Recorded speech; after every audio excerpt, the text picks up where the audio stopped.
1, 2, 3, 4, 5, 6, 7, 8, 9, 10, 11, 12, 13, 14, 15, 16. We in.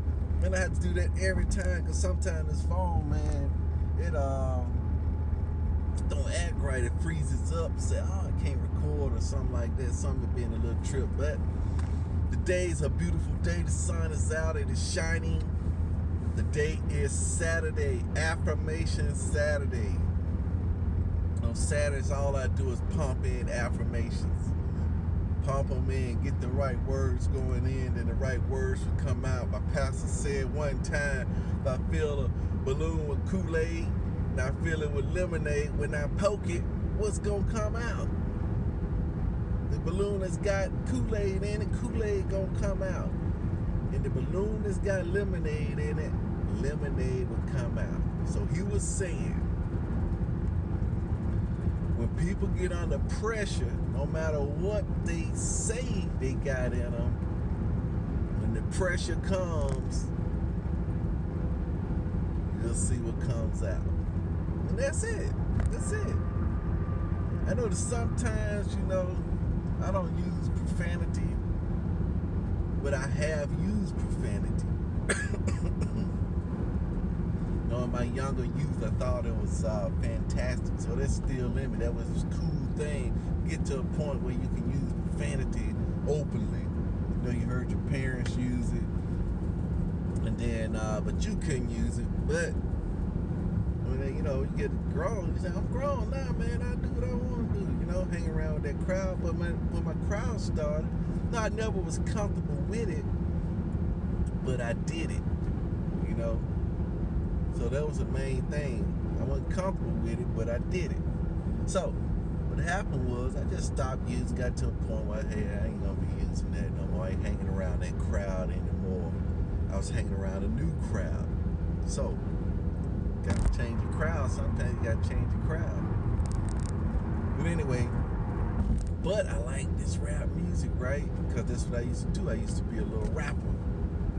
But sometimes when I put that music on, I listen to that music too much. Like for 1 week, I listened to it, man. The next thing I know, when I got pricked, guess what came out? That's right, a profane word. I said, gosh, man, it's still in there somewhere lurking.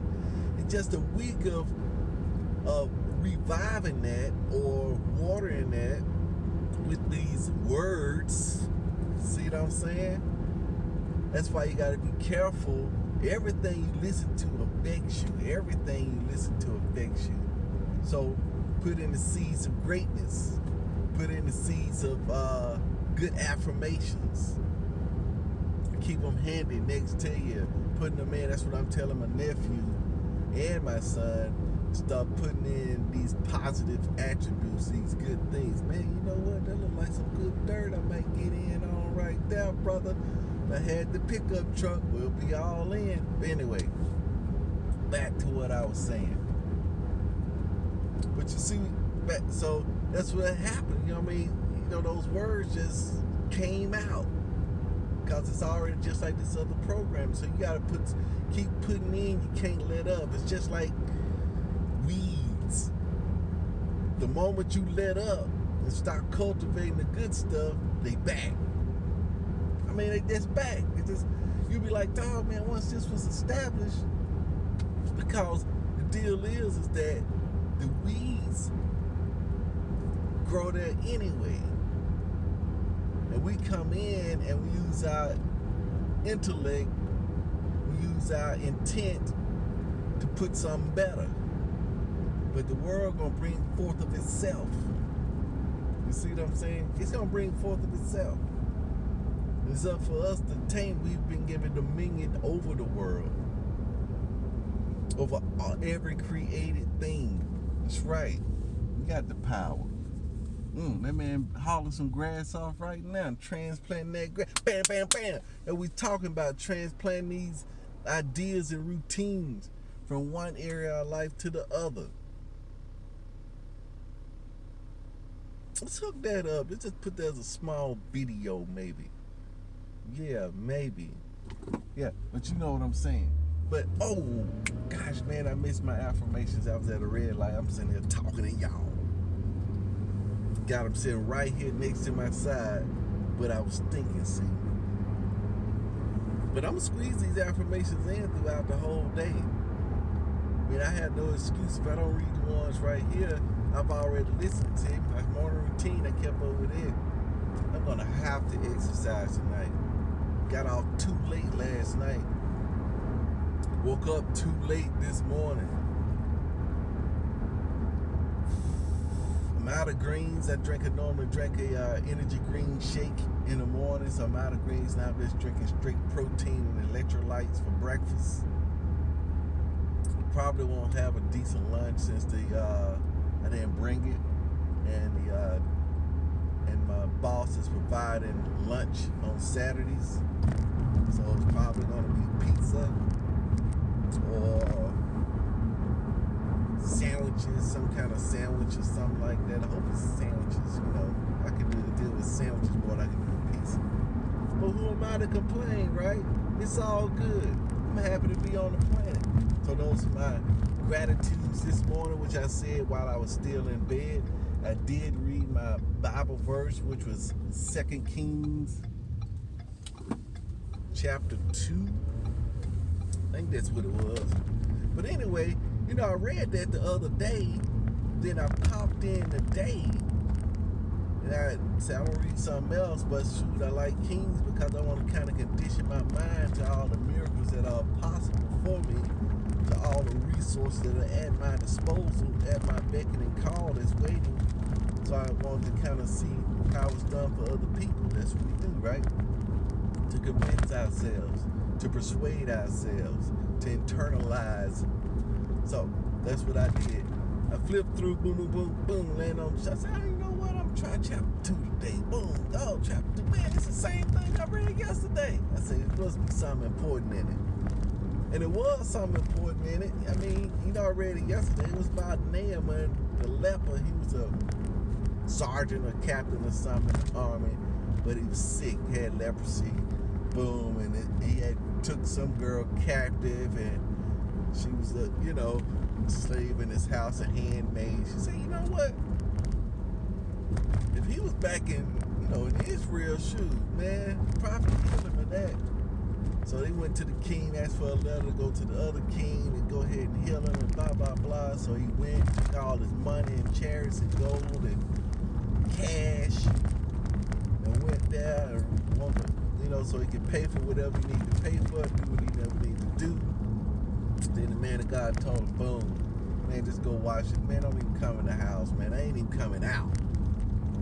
It's that powerful, my God. Let's go down there and Washington, Jordan. The Lord said go Washington, Jordan, man. 7 times, and that's it. You can go on back to the house. You say, man, what? Go watch me. You see all these folks I brought with me?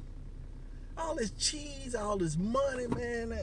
Shoot, man, come on, man. It got to be something more than that. He was upset because it was so simple, right? It was so simple. But yet it was so hard because his ego didn't want to let him do that. The little girl came and had somebody on the scene, came in and convinced him again. Hey, look, if he had told you to climb a mountain, go slay a dragon, you'd have did it. But this simple thing, man, he just asked you to do that. He said, man, that water nasty, man. It's dirty water, man. Shoot. All right, let me do it. Bam. He went and did it. Bam. Looking fantastic, like a newborn baby when he got out. He said, oh, man, this is awesome. Man, here, I got the cheese. How much I owe you? I said, man, you owe me nothing, man. Good praise to the Lord. Get on out of here. I said, man, nah, man, you need to go ahead and take some of this money, man. I got so much. I said, nah, man. But then so he left, but then the servant went after him, right?